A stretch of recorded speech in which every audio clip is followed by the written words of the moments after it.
within the region. Because know-how is a weird thing. I think one thing that is common between Sri Lanka and India is cricket. And we all know Lasith Malinga and Murali. Know-how is something that transfers when you work together. If you look at Lasith Malinga, we all know how Lasith Malinga bowls. He has a slinging action, he bowls Yorkers, and we can analyze his running length. But none of us, even after so much of evaluation, none of us can bowl like Lasith Malinga because he has know-how. And because of his know-how, probably that's why he get invited to Mumbai Indians, because only you get to transfer know-how when you are working together. Because it's the tacit knowledge. It's something in your brain that even you do not know, but it can only be transferred by working together. And that's what happened in California, because when all the top tech entrepreneurs working together, then your brain works in a way that you create synergies. And that's why if you are working in Japan, that there's a higher chance that you will get higher productivity, because Japanese are so obsessed with productivity that know-how transfer takes place when you are working together. And in this equation, what is missing in Sri Lanka is also the women labor force participation. There's only 30% to 35% women labor force participation. So if we can work together in this region, enhance with India and enhance with the region with women labor force participation in Sri Lanka and untapping that, and then we can move to the next stage of getting richer or wealthier before we getting old. Of course, we have so many other options as Sri Lankans, but I think working on this green space as an enabler and as converting the green energy to grey products as well as know-how is key. And my final point is connectivity to India. This has been a conversation, I don't know, for 30, 40 years, even before I was born. But we need to understand India is a growing market. And yesterday, as Kant mentioned, Sri Lanka is a unique product. That is, you cannot find anywhere in the world.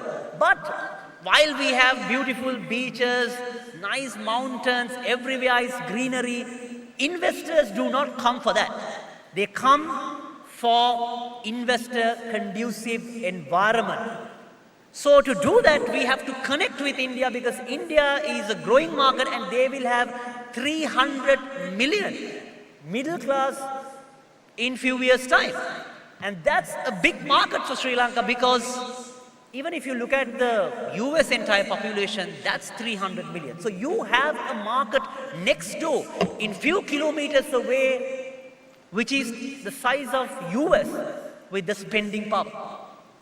And that's why we need to connect with India. And if we connect with India, I think we will be in a more realistic time to see that we grow before we getting old. Otherwise, we will have to wait for 100 years or another century to see that Sri Lanka is growing to the next stage. So coming back to my point, the only way out for Sri Lanka is growing the economy. Because only if we grow the economy, we can keep up to the pace with the middle class Sri Lankans. After the economic crisis, most of the people, the intellectual audience left the country. Those who have stayed back need to have that aspirational value. And to do that, we have to grow and grow the economy. And to grow that, we have to go with regional partnerships. And only if we go with the regional partnerships only, we will be able to grow and fulfill the aspirations of Sri Lankans. I think I'm getting close to my time end, and I will wrap up with a quote of the former President of India, Abdul Kalam. And I'm quoting him because only when we work together and only when we work in line with our synergies, we can create global peace. If we work in fragmentation, we will not be able to achieve. And Sri Lanka has a new window to work on the green space with creating the environment for investment friendly environment and take to the next stage. Here I quote Sir Abdul Kalam. When there's righteousness in the heart, there is beauty in the character. When there is beauty in the character, there is harmony in the home. When there is harmony in the home, there is order in the nation. When there is order in the nation, there is peace in the world. Thank you very much.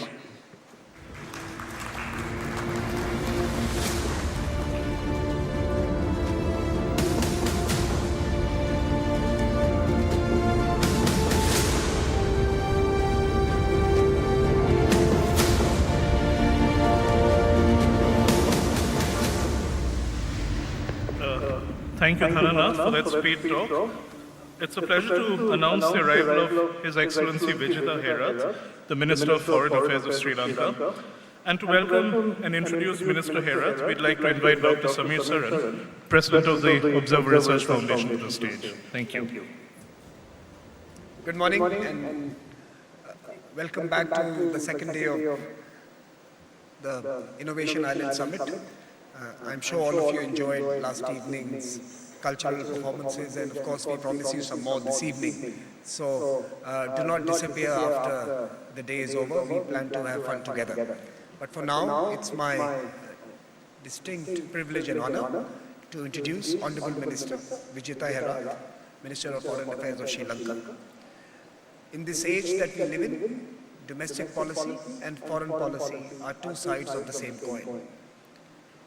Minister's long experience and wealth of understanding of Sri Lanka makes him an outstanding spokesperson for his people around the world. He brings a new vigor and vision in his mission to connect Sri Lanka to opportunities that abound. It is a testament to your vision as Foreign Minister that we are hosting this conference in Colombo with 100 international delegates representing all parts of the world. Honorable Minister, in this room we have speakers from Peru up to Papua New Guinea, from the left of the map to the right side, and lots in between. And we hope that over years this will become the most sought after discussion forum for solutions that we all seek. We thank you for your support and encouragement. It is now my privilege to invite you, Honorable Minister, to address this gathering.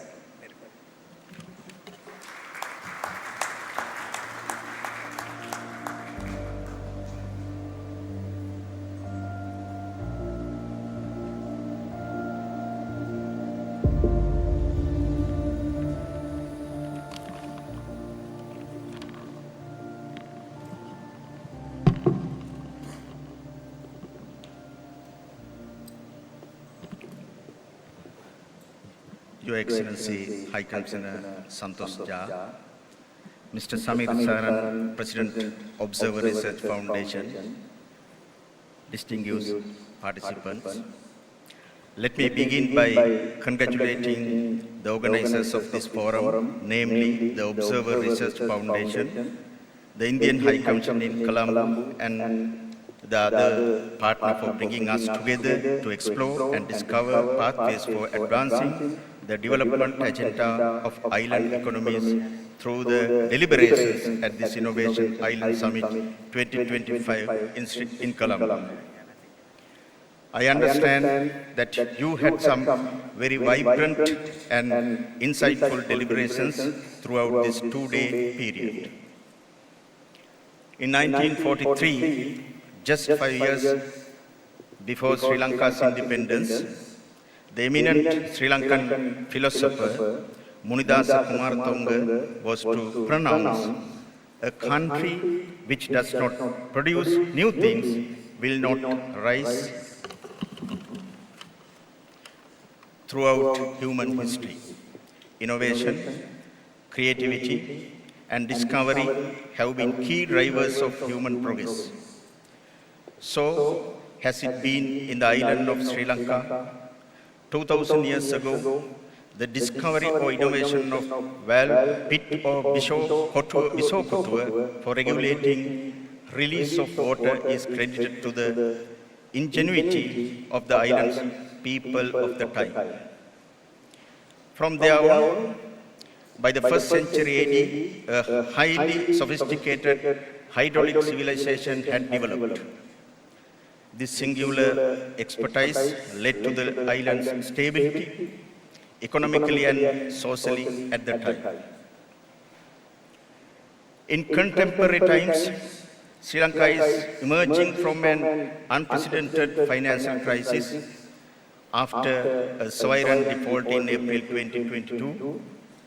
This is despite and after the country being elevated to the upper middle income status in mid-2018. Today, as we recover, we envision a dynamic growth of 5% for 2025 and remain committed to sustain this growth trajectory through the years ahead.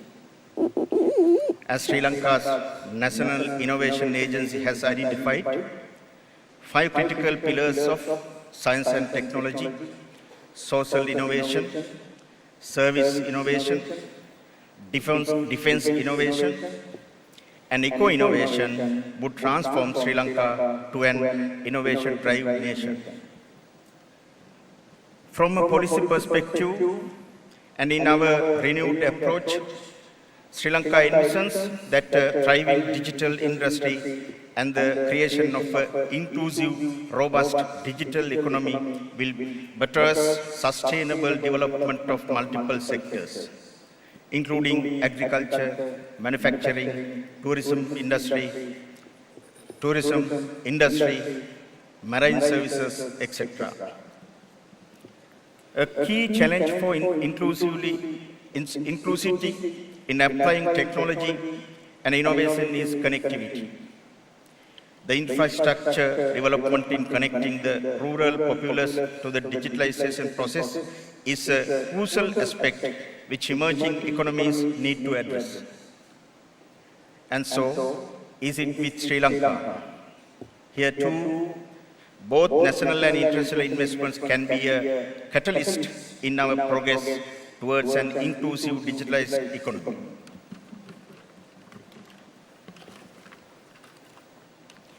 We firmly believe that innovation is fundamental to ensure that the socio-economic trajectory of this country remains dynamic.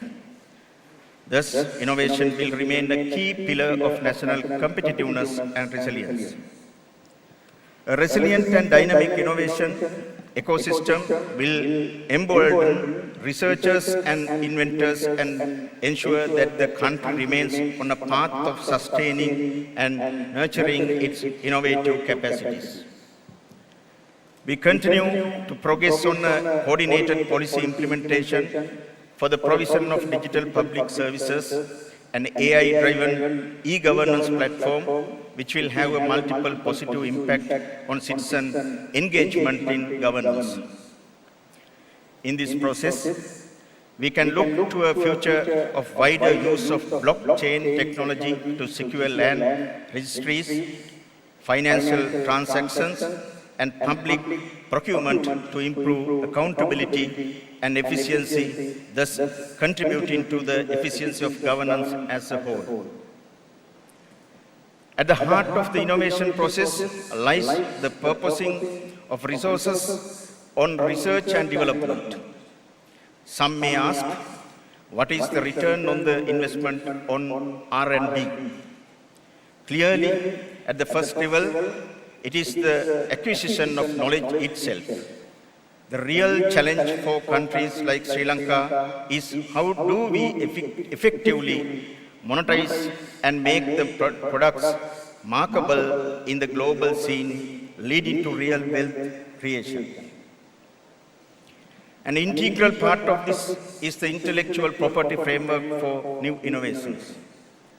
This protection of IP is a necessary enabling environment and is a priority of the government. A secure IP framework, we believe, is critical to the monetization of inventions, and will be a critical aspect to foster innovation across sectors.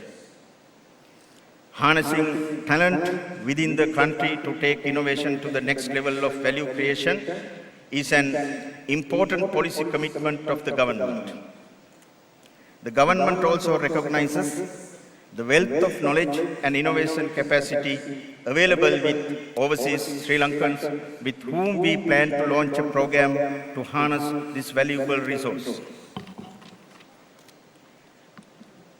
We recognize that in order to sustain and enhance Sri Lanka's exports, innovation and cutting-edge solutions can be critical, particularly to attract foreign investments, to develop strategic partnerships, and brand Sri Lanka as an innovation-enabled, innovation-friendly destination. With Sri Lanka's readiness to absorb and partner international collaboration and investment, I invite collaborators and investors to join us in our onward journey.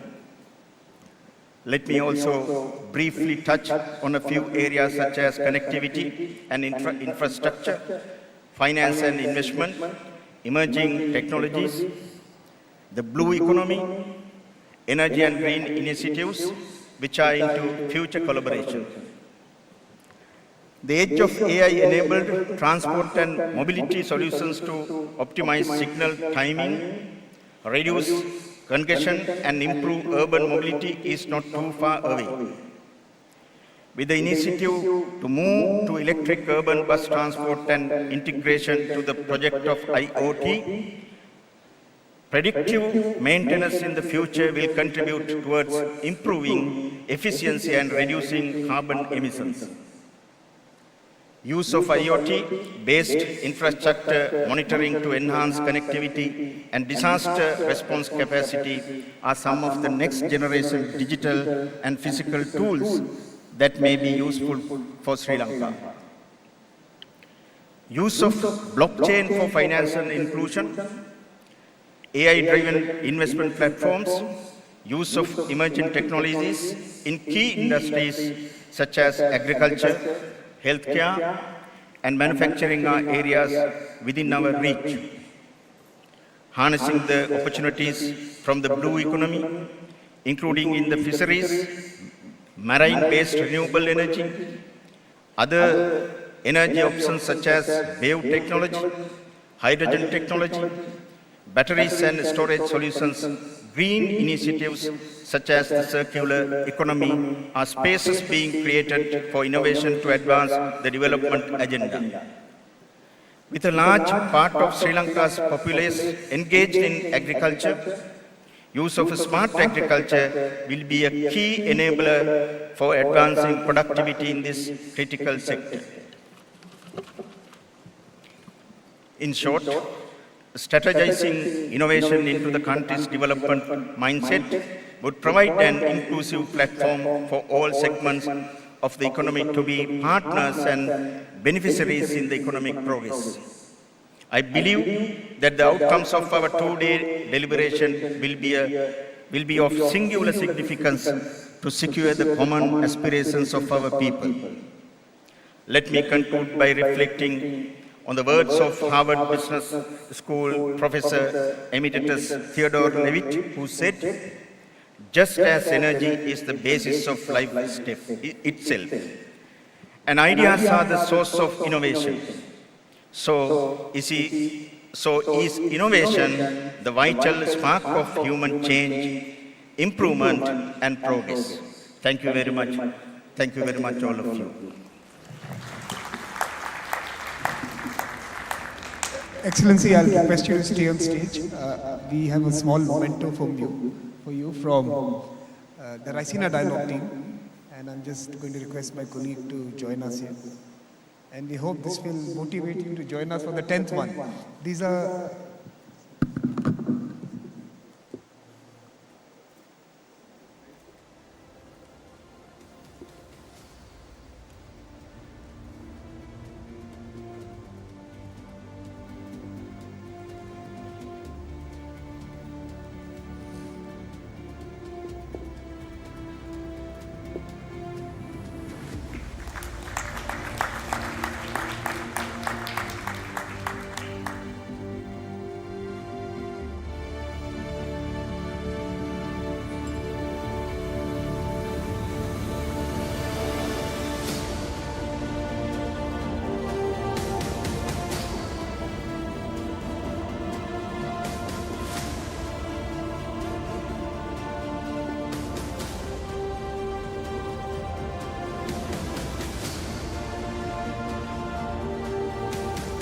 just take a minute to transition to our next panel discussion and bring the furniture up on stage. So please remain seated and we will begin in a couple of minutes. Thank you.